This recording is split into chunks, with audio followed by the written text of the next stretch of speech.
Hello everyone, मैं हूँ आपकी स्टोरी टेलर रू और आप सुन रहे हैं मोहब्बत की दुनिया पर सांझ और सांची की कहानी। आपने इनके पिछले पार्ट में सुना ही था कि सांझ और सांची दोनों ही सो गए थे। अब आगे सुनते हैं। अगली सुबह सांची तैयार होकर नीचे आ गई। नीचे आके उसने नैना से गुड मॉर्निंग कहा। नैना ने भी उसे गुड मॉर्निंग कहा और साथ ही साथ कहा, आज तो बहुत अच्छी लग रही हो, आज तो बहुत अच्छी मॉर्निंग लग रही है। सांची तुरंत समझ गई कि नैना अभी भी उसे टीज कर रही है, लेकिन उसे ये टीज करना भी बहुत अच्छा लग रहा था। तभी वो कहती है, भाभी। तो नैना कहती है, मैंने कुछ कहा ही नहीं, और वो हंसने लगी। तभी पीछे से कदमों की आवाज़ आई और सांची का दिल जोर से धड़कने लगा और अगले ही पल सांझ किचन की तरफ आती हुई नजर आई। वो सीधे अंदर आई और नैना से कहा, गुड मॉर्निंग भाभी। नैना ने भी उसे गुड मॉर्निंग कहा। तभी उसका ध्यान वहाँ पर खड़ी सांची पे गया। उसने कहा, गुड मॉर्निंग। सांची ने भी धीरे से उसे कहा, गुड मॉर्निंग। सांची के फेस पे भी स्माइल थी, जिसे देख सांझ कहती है, अच्छा तो डॉक्टर की एडवाइस काम कर गई। तो सांची ने उससे पूछा, क्या? तो सांझ ने हंसते हुए कहा, स्माइल। नैना ने अपना फेस दूसरी तरफ कर लिया था, क्योंकि अभी वो सांची को देखती तो उसे फिर हंसी आती। सांझ की बात सुन के सांची को बहुत अच्छा लगता है कि सांझ भी उसे नोट करती है। अब ब्रेकफास्ट करने के बाद सब अपने अपने काम में लग गए। सांझ अपना लैपटॉप लेके कोने में बैठ गई। लेकिन क्या सच में ये सब इतना आसान था? किचन में नैना और सांची कुछ काम कर रहे थे। घर में काफी हल्का और सुकून भरा माहौल था। तभी अचानक गेट खुलने की आवाज आई। नैना ने दरवाजे की तरफ देखा और अगले ही पल हॉल से एक आवाज गूंजी, सांची। सांची किचन में खड़ी थी। सांची एकदम चौंक गई। ये आवाज आर्यन की थी। सांची का चेहरा तुरंत बदल गया। जो मुस्कान उसके चेहरे पे थी वो गायब हो गई। नैना ने ये चीज देख ली। हॉल में आर्यन खड़ा था। उसने फिर आवाज लगाई, सांची। इस बार थोड़ा जोर से। किचन से सांची बाहर आई। उसने धीरे से कहा, हाँ। आर्यन सीधा उसके पास आया और कहा, मुझे तुमसे कुछ बात करनी है। उसने बिना किसी की तरफ देखे ये कहा था। हॉल में बैठी सांझ ने लैपटॉप से नजर हटाई। उसकी आंखें सीधे आर्यन पे टिक गईं। आर्यन ने एक बार भी किसी को ग्रीट नहीं किया, न पूछा घर में कौन है, न किसी और से बात की। जैसे उसके लिए उस वक्त घर में सिर्फ एक इंसान मौजूद था, सांची। उसने कहा, चलो, और बिना कुछ एक्सप्लेन किए उसका हाथ पकड़ के उसे ऊपर की तरफ लेकर जाने लगा। सांझ की नज़र उन दोनों पे ही थी।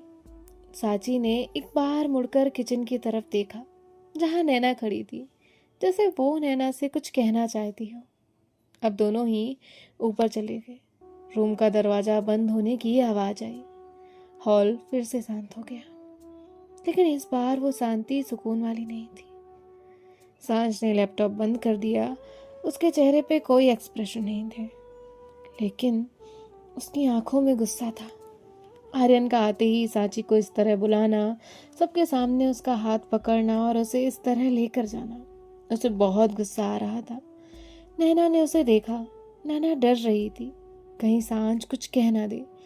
लेकिन सांझ फिर वापस बैठ जाती है। वो अपना लैपटॉप खोलती है, फाइल ओपन करती है, 2 लाइन पढ़ती है और फिर लैपटॉप बंद कर देती है। उसका ध्यान नहीं लग रहा था।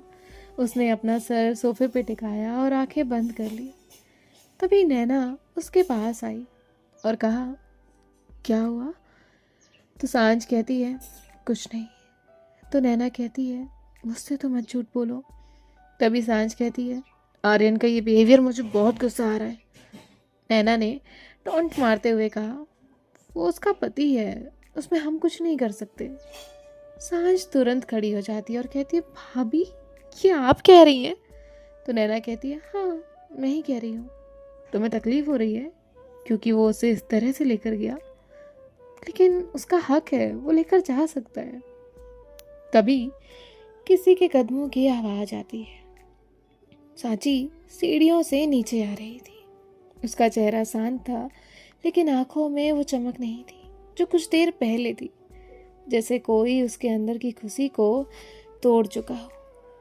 सांझ ने उसे एक नज़र देखा और तुरंत समझ गई कि कुछ तो हुआ है। सब ठीक है ना? नैना ने उससे पूछा। सांची ने हाँ में सर हिलाया। सांझ ने उससे कुछ नहीं कहा, वो बस देखती रही। सांची ने एक पल अपनी नज़र उठाई तो सीधे सांझ की आंखों से मिली। सांची का दर्द उसकी आंखों में साफ दिख रहा था। तभी आर्यन नीचे आता है और उसके हाथ में एक ट्रैवल बैग था, काफ़ी बड़ा बैग, जैसे कहीं जाने की तैयारी करके वो नीचे आया हो। नैना की नज़र उस बैग पे गई। आर्यन सीधे नैना के पास आकर रुक गया और कहा, भाभी, माँ का कॉल आया था। नैना उसकी बात चुपचाप सुन रही थी। आर्यन ने बैग नीचे रखा और कहा, माँ कह रही थी कि शादी के बाद मैं और साची कहीं घूमने नहीं गए, इसलिए सोचा कि 1-2 दिन के लिए बाहर चले जाते हैं। नैना ने सिर्फ अपना सर हिलाकर हाँ कहा। नैना का कोई मन नहीं था बात बढ़ाने का, लेकिन सामने वाला घर का एक इंसान था और उसका इग्नोर करना शायद सांची पे भारी पड़ सकता था। इसलिए वो कहती है, टिकट्स हो गए? तो आर्यन कहता है, नहीं, कार से जाएंगे। तभी नैना कहती है, कब निकलना है? तो आर्यन कहता है, थोड़ी देर में। इतना सुनते ही नैना वहाँ से किचन में चली गई। अब आर्यन वहाँ खड़ा था, उसकी नज़रें पूरे हॉल में घूम रही थी। तभी वो देखता है कि सांझ वहाँ बैठी है। उसने तुरंत सांझ को आवाज़ लगाई, सांझ। सांझ ने धीरे से उसकी तरफ देखा। आर्यन कहता है, काफ़ी बिजी लग रही हो। तो सांझ कहती है, होती हूँ। तभी आर्यन कहता है, किसी को तो काम करने की आदत है। सांझ ने हल्का सर हिलाया और कहा, शायद। आर्यन कुछ देर सांझ से बातें करता रहा और सांझ ना चाहते हुए भी उसकी बातों का जवाब दे रही थी, लेकिन उसकी नज़र बार बार सीढ़ियों की तरफ जा रही थी, क्योंकि सांची अपने रूम में वापस गई हुई थी। और तभी सांची सीढ़ियों से नीचे आई। वो तैयार थी, चेहरा शांत था, लेकिन उसके दिल में क्या चल रहा था शायद ये सिर्फ वही जानती थी। नीचे आते ही उसकी नज़र एक पल के लिए सांझ से मिली, बस एक पल। उसकी आंखों का दर्द सांझ को बुरी तरह से तोड़ रहा था। सांची को आते देख आर्यन सबको बाय कहकर बाहर आ जाता है वहाँ से। सांची आते ही नैना की तरफ बढ़ी। नैना ने तुरंत उसे गले से लगाया, क्योंकि कहीं ना कहीं उसके दिल की हालत वो समझ रही थी। वो पीछे हुई, उसने सांची के सर पे हाथ फेरते हुए कहा, घबराना मत, कुछ भी हो मुझे फ़ोन करना। उसकी आवाज़ टूट रही थी। वो कहती है, दिन हो रात हो कभी भी। फिर उसने कहा, सॉरी। नैना की आंखें भर चुकी थी। वो कहती है, सॉरी, मैं तुम्हारे लिए कुछ नहीं कर पा रही। मैं सब देख रही हूँ, फिर भी कुछ नहीं कर पा रही। ये कहकर नैना ने अपनी नज़रें झुका ली। नैना की इन बातों का कोई जवाब सांची के पास नहीं था। अब वो दरवाजे की तरफ आगे बढ़ रही थी। दरवाजे और उसके बीच कुछ कदमों का फासला था, लेकिन वो भी सांची के लिए बहुत भारी था। उसने एक कदम आगे लिया, फिर दूसरा, फिर तीसरा, और अब उसकी नज़र सांझ पे पड़ी। सांझ वहीं खड़ी चुप, बिल्कुल चुप थी। सांची ने एक और कदम आगे बढ़ाया और फिर उसके कदम रुक गए, बिल्कुल वहीं जैसे उसका दिल अब उससे लड़ रहा हो कि मत आगे बढ़ो। बाहर जाना उसके लिए ज़रूरी था, लेकिन जाने से पहले उसने एक बार पलट के देखा। सांझ अभी भी उसे ही देख रही थी और उस पल सांची हार गई, अपने दिल से, अपने जज्बातों से, अपने आप से। वो अचानक मुड़ गई और भागते हुए सांझ की तरफ बढ़ी। नैना ये देख रही थी। सांझ कुछ समझ नहीं पाई और अगले ही पल सांची उसके सामने थी।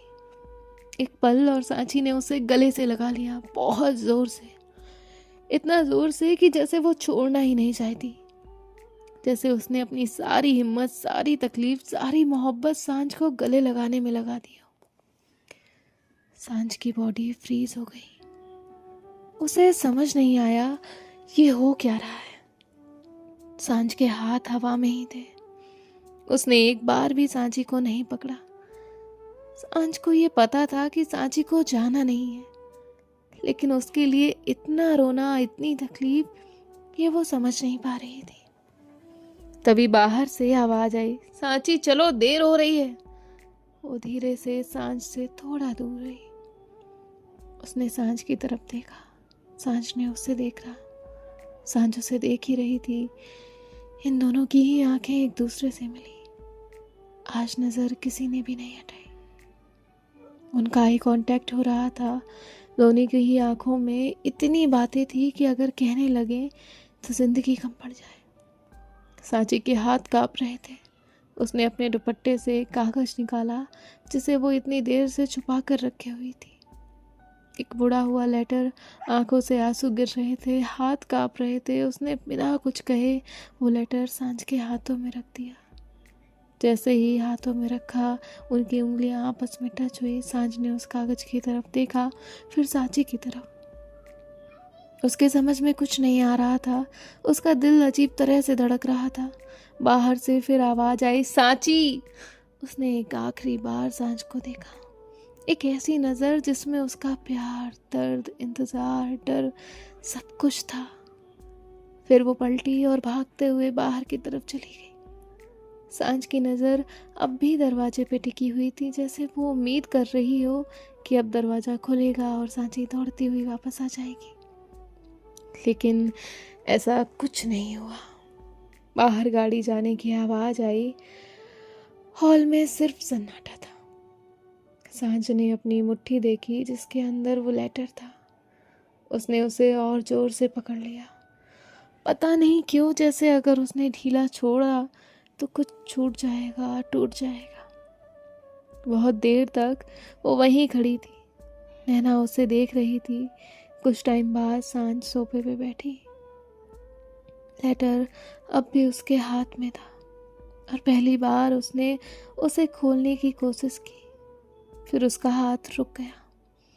उसका दिल जोर से धड़क रहा था, बहुत ज़्यादा जोर से, जैसे उसे डर लग रहा हो। तभी नैना उसके पास आकर बैठी और कहा, खोल के नहीं देखोगी? सांझ ने जवाब नहीं दिया। वो बस लेटर को देख रही थी। उसकी आंखों के सामने वही मंजर था। सांची का पलट के आना, उसे अचानक से गले लग जाना, उसकी सांसों का कांपना, उसके आंसू और वो नज़र, वो आखिरी नज़र, जैसे उस नज़र में 1000 बातें थी और उनमें से एक भी सांझ समझ नहीं पाई। उसने ऐसा क्यों किया? सांझ की हालत देख नैना ने सिर्फ एक बात कही, शायद कुछ बातें कहना मुश्किल होता है। सांझ ने उसकी तरफ देखा। तभी नैना ने अपनी बात पूरी करते हुए कहा, कभी कभी लोग लफ्ज़ों की जगह एहसास दे जाते हैं। क्या पता ये लेटर वो एहसास हो। सांझ ने फिर उस लेटर की तरफ देखा। आखिर सांझ ने एक गहरी सांस ली और धीरे से लेटर खोल दिया। कागज हल्का सा कांप रहा था। शायद उसका हाथ कांप रहा था। उसकी नज़र पहली लाइन पे पड़ी। अब मैं आप लोगों से बस यही कहूँगी कि इस एहसास को महसूस करिए। उसकी नज़र पहली लाइन पे पड़ी। सांझ, बस एक शब्द, जैसे उस एक शब्द में क्या क्या छुपा हो। उसने आगे पढ़ना शुरू किया। सांझ, मुझे समझ नहीं आ रहा कहाँ से लिखना शुरू करूं। मेरे पास शायद सब कुछ लिखने का वक्त भी नहीं है। और सच कहूँ तो मैंने कभी सोचा भी नहीं था कि जो बात मैं आपसे कहना चाहती थी वो इस तरह एक कागज पे लिख दूंगी। अभी मेरा दिल बहुत भारी है, इतना भारी कि सांस लेना भी बहुत मुश्किल लग रहा है। लेकिन क्यों, इसका जवाब शायद मैं आपको आज नहीं दे पाऊंगी। शायद मुझे खुद भी पूरी तरह से नहीं पता, लेकिन अगर कभी आपको इसका जवाब मिल जाए तो मुझे ज़रूर बताना। सांझ ने पलक झपकाई। उसका दिल भर गया। आगे लिखा था, आपको याद भी नहीं होगा, लेकिन मुझे याद है, बहुत अच्छे से याद है। पहली बार मैंने आपको पूजा में देखा था। सांझ की सांसें रुकने लगी। सब लोग अपने में बिजी थे, आप अपने में बिजी थे, और मेरा ध्यान सिर्फ आपके ऊपर था।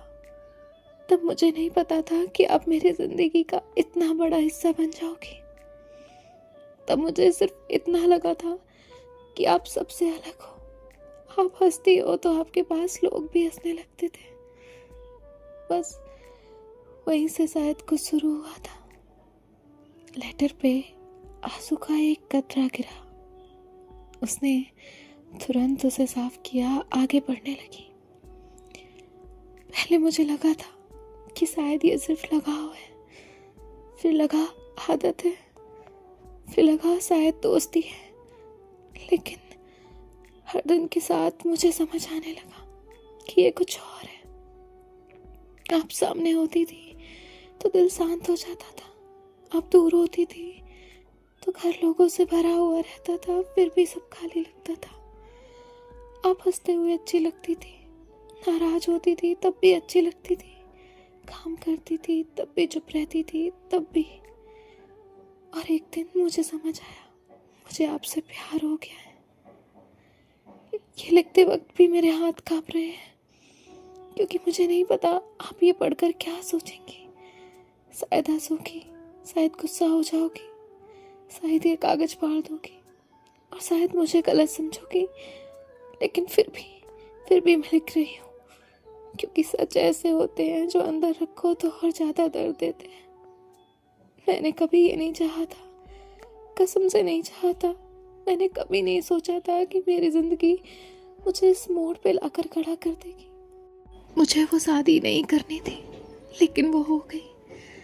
और जब हो गई तो मैंने कोशिश की कि सब ठीक हो जाए, अपना रिश्ता बचाने की कोशिश की, सब कुछ नॉर्मल करने की।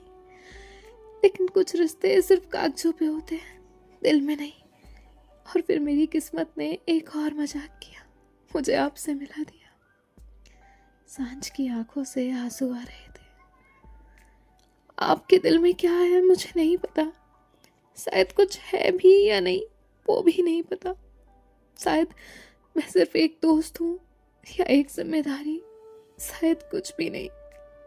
और आपको पता है, मैं आपसे कभी जवाब मांग भी नहीं रही, क्योंकि प्यार मांगा नहीं जाता, मजबूर करके प्यार पाया नहीं जाता। बस इतना चाहती हूँ कि आप मुझे कभी गलत ना समझे। मैंने आपसे मोहब्बत की है, बहुत की है, इतनी कि शायद मुझे नहीं करनी चाहिए थी, उतनी जितनी शायद मैं करने से डर रही थी, उतनी जितनी मुझे रातों को जगाए रखती है। मैं आपको ये सब सामने बैठ के बताना चाहती थी, आपकी आंखों में देखकर, लेकिन मेरी किस्मत को शायद कुछ और मंजूर था।